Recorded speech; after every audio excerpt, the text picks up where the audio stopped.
Olá, professor Felipe Ferraz Merino, advogado, professor de Direito e Processo de Trabalho, especialista na área trabalhista, com mestrado em Direito e doutorando em Direito Internacional do Trabalho. Eu venho aqui novamente com um tema muito importante, que são os reflexos da pandemia do coronavírus nas relações de trabalho. É um tema que eu tenho tido muitas perguntas, muitas dúvidas, e eu vejo muitas publicações que são feitas na internet, principalmente fake news, notícias falsas também, que nós temos que combater. Então eu venho aqui para trazer para vocês o conteúdo oficial, conteúdo previsto na legislação, o conteúdo das propostas do governo com relação ao coronavírus. Nós sabemos que todos os dias também nós temos mudanças e novidades ao qual nós temos que acompanhar pela imprensa, porque nós fomos pegos desprevenidos com essa pandemia, que é uma coisa que em princípio a legislação não estava preparada para suportar isso. Isso é um problema grande para o empregado e é um problema grande para o empresário também, para os dois, não é? Então nós precisamos aí achar um meio termo, né, para que as coisas possam funcionar de forma adequada. Temos que ter um pouco de flexibilidade nesse momento para ajustar as coisas o máximo possível para os empresários e também para não prejudicar o empregado, que precisa ter condições de sobreviver no meio de uma pandemia, não é? Então, eu tenho muitas dúvidas de pessoas que me perguntam, e eu vou passar a fazer uns esclarecimentos sobre essas dúvidas específicas, tá? Uma pergunta: o empregado pode se recusar a trabalhar, fazer uma viagem em área de risco ou trabalhar frente a risco, a exposição à sua saúde? Sim, ele pode se recusar. As pessoas estão perguntando isso, não é? O que acontece? As empresas podem adotar pela legislação o home office. O teletrabalho pode ser adotado. A legislação permite isso, né? Só que tem empresas que não têm condições de fazer home office, e essas empresas têm que seguir as normas de segurança. Nós tivemos várias medidas do governo agora fechando vários tipos de atividade. Algumas atividades estão fechadas 100%. Aquelas atividades que estão liberadas, farmácias, postos de gasolina, padarias, mercado, mini mercado, supermercado, comércio, restaurantes, alimentação nos shoppings, nós temos algumas coisas que estão totalmente liberadas, então isso não se mexeu. Nós temos algumas situações de empresas que conseguem fazer o home office, nós temos algumas empresas que conseguem fazer serviço de teleentrega e continuar trabalhando, ok, isso é permitido pela legislação, o empregador pode utilizar desses meios para continuar trabalhando. E nós temos também empresas que não têm condições, que acabaram fechando, não é? Outra coisa, com relação aos custos do home office, internet, computador, luz, equipamento, isso tem que ser bancado pelo empregador, não é? É claro, se o empregado em comum acordo tiver condições, tiver equipamento e quiser colaborar em comum acordo nessa situação com o empregador, nós temos que ver os dois lados também. O empregado tem que colaborar o máximo possível também, não é? Então pode-se haver aí uma negociação com relação a isso, tá? Com relação ao teletrabalho, o vale alimentação deve ser mantido? Sim, vale alimentação deve ser mantido. Vale transporte não, porque ele não vai estar usando, né?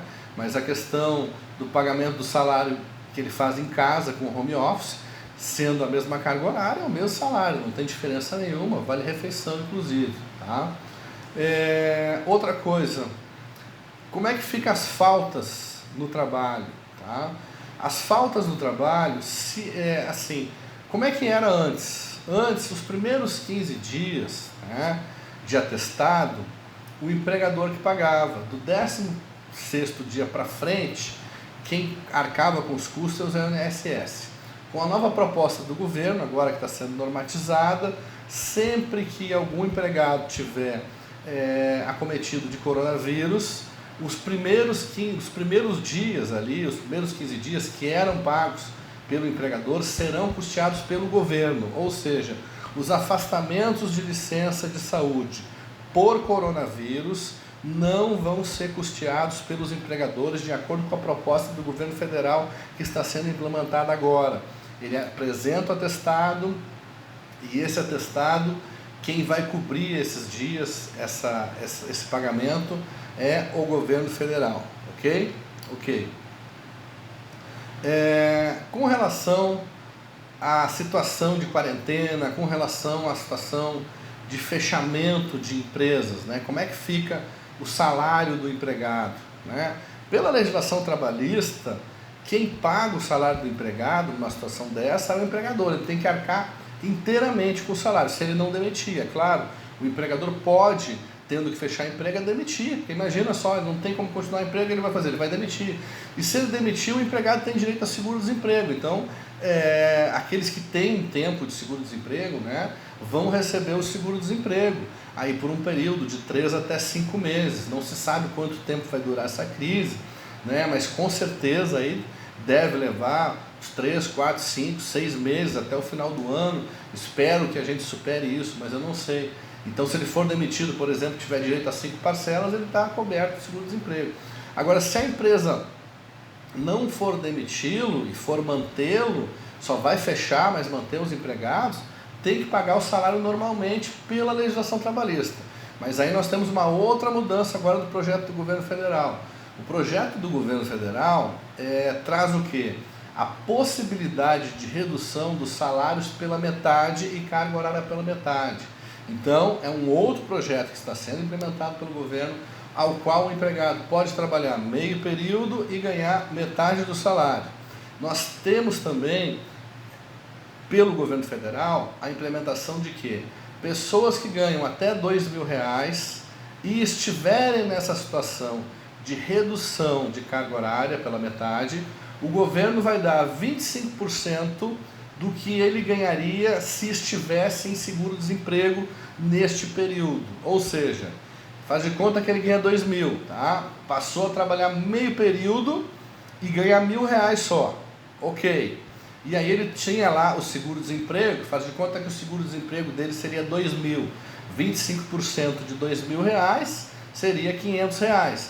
Então, esse que ganha R$2.000 e passa a trabalhar meio período e ganha R$1.000 só, o governo federal vai dar para ele R$500 mensais de complemento, ou seja, ao invés de ele ter redução de R$2.000 para R$1.000, ele vai ter uma redução de R$2.000 para R$1.500 e vai trabalhar meio período. Essa é uma proposta do governo federal que está sendo implementada, né? Nós não sabemos aí exatamente como vai funcionar na prática, mas é a proposta e isso foi colocado na imprensa.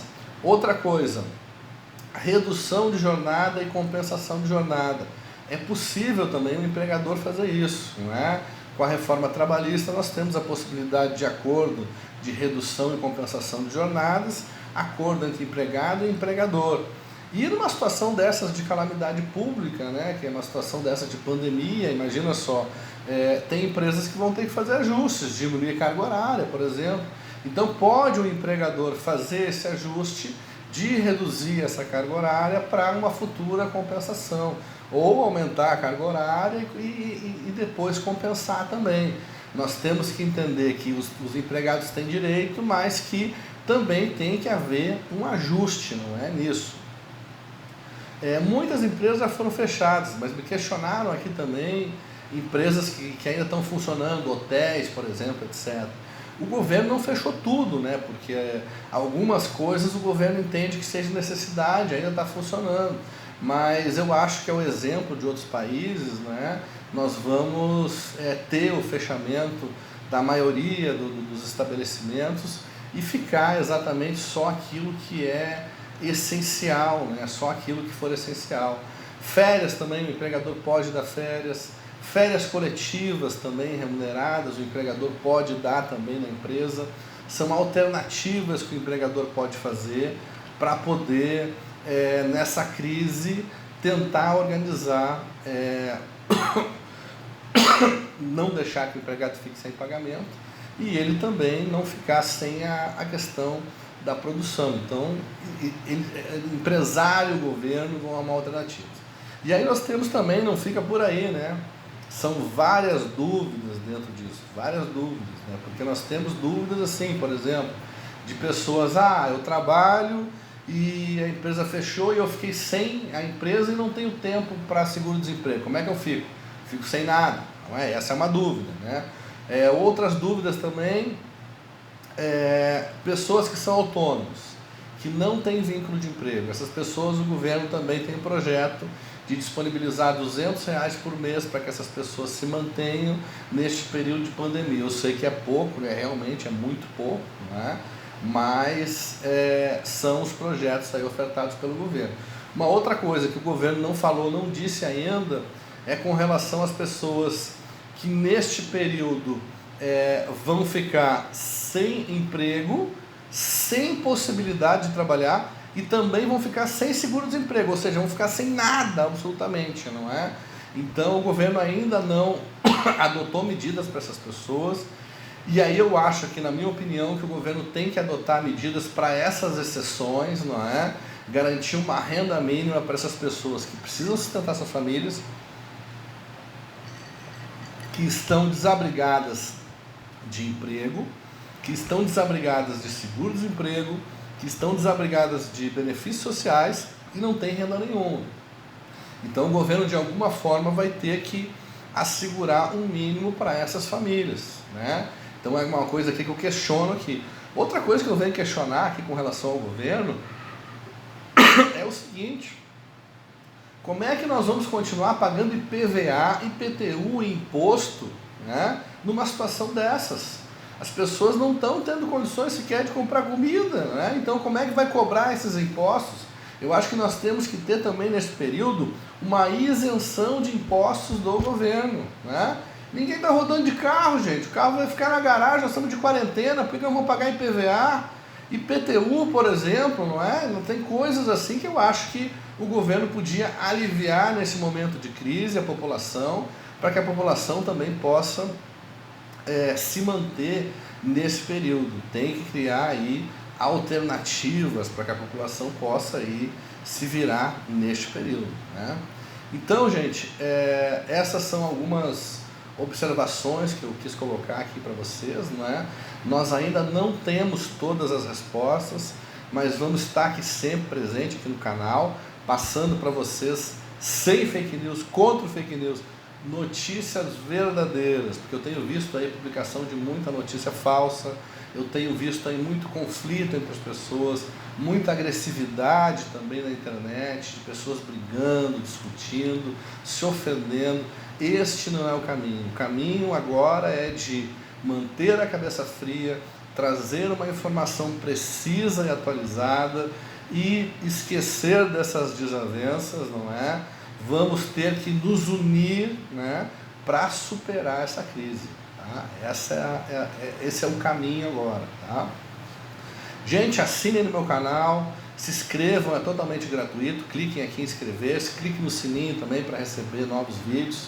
Eu, neste período, vou trabalhar também em casa, no home office, mas vou estar aqui com vocês, antenado aqui no meu canal, buscando sempre a informação atualizada para passar para vocês, para que vocês tenham essas informações de uma forma correta, de fontes seguras. Uma outra questão que o governo sinalizou, que vai fazer também, é que com relação aos benefícios do INSS, os requerimentos de benefício, eles vão ser concedidos mesmo sem perícia, para que as pessoas não fiquem desabrigadas nesse momento por falta de perícia. E o atendimento da Previdência, do Ministério do Trabalho, vai continuar pleno pelas linhas telefônicas e pelo sistema de informática, para que as pessoas também não fiquem desabrigadas. Um beijo e um abraço do professor Felipe Merino. Continuem comigo aqui com uma informação correta e precisa. Um grande abraço.